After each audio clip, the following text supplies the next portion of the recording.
Hi, I'm Andy. And the question I've got up here, where are they now?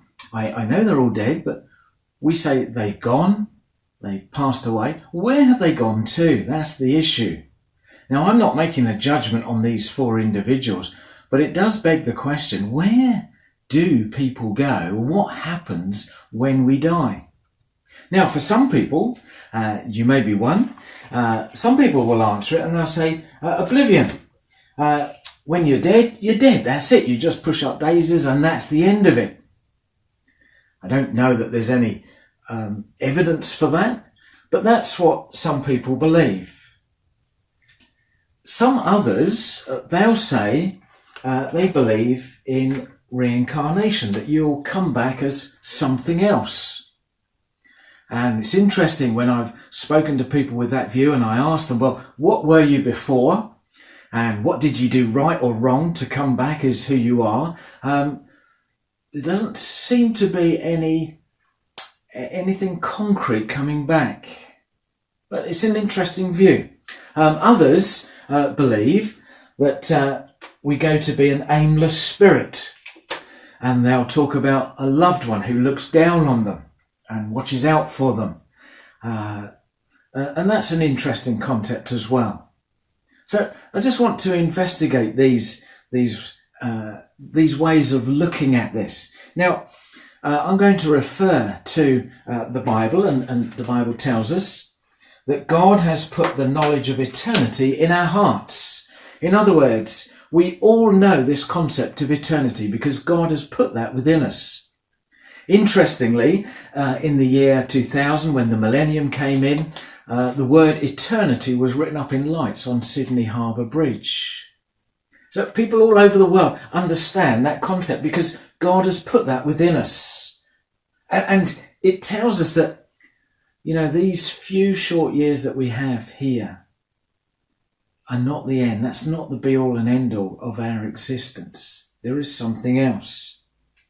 Now, the Bible tells us what that might look like. And it tells us that it is appointed for man to die once, but after this, there's a judgment. There is a day of reckoning where we'll have to give an account of our life.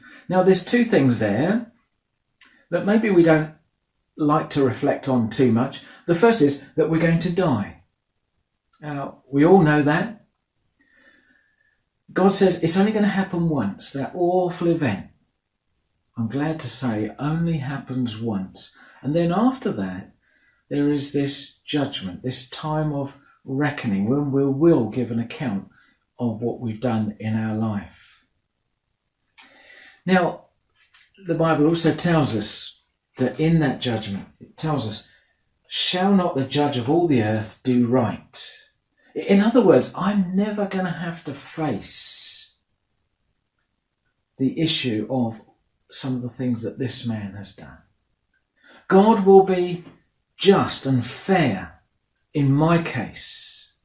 And for that, I'm very glad. But it also tells me this, that if God is going to do right in my case, then I know I haven't always done the right thing. I know I have a conscience about the wrong that I've done.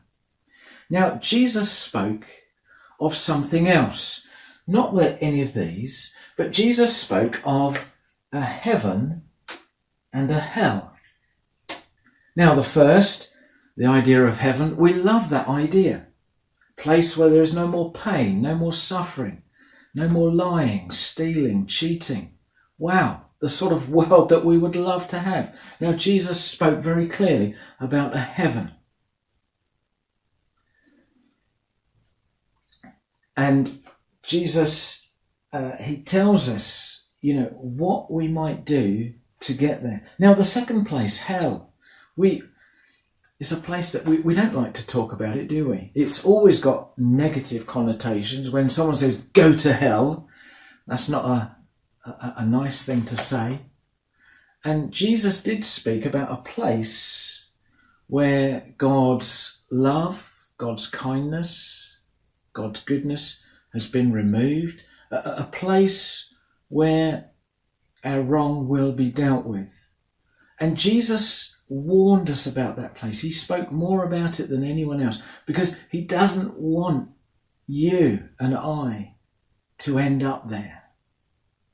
Jesus wants us to come to him and to find that forgiveness that he can give. Now, the Bible tells us about that. And it tells us that Christ died for our sins and he rose again. There's a number of things there. Not just that Jesus died, but it tells us why. He was dying for our sins, the wrong that we have done. He was taking the judgment for us so that we don't have to go to hell. And the things that will condemn us, all of our wrong that will condemn us, Jesus has taken that punishment on himself for those who will come to him and those who put their trust in him, and they can know complete forgiveness for those things. And he gives them a place in heaven, a place that we never deserve. Now, sometimes when I'm at funerals, people will read out this statement. It's often read out in the Remembrance Day services in November. It's a statement that Jesus made, and he said this. He said, "I am the resurrection and the life. He who believes in me, even though he dies, yet shall he live."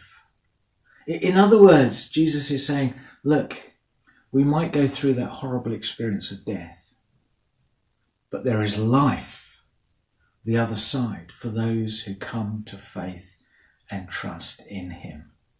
That could be you. When you put your faith and trust in him, what will happen? Where will you go? Where will I go? Well, it depends on what we do with the one who went through death for us, who came out the other side and says, "I'm the resurrection and the life." When we put our trust in him, we can know that we will have life and heaven. Thank you for listening. God bless.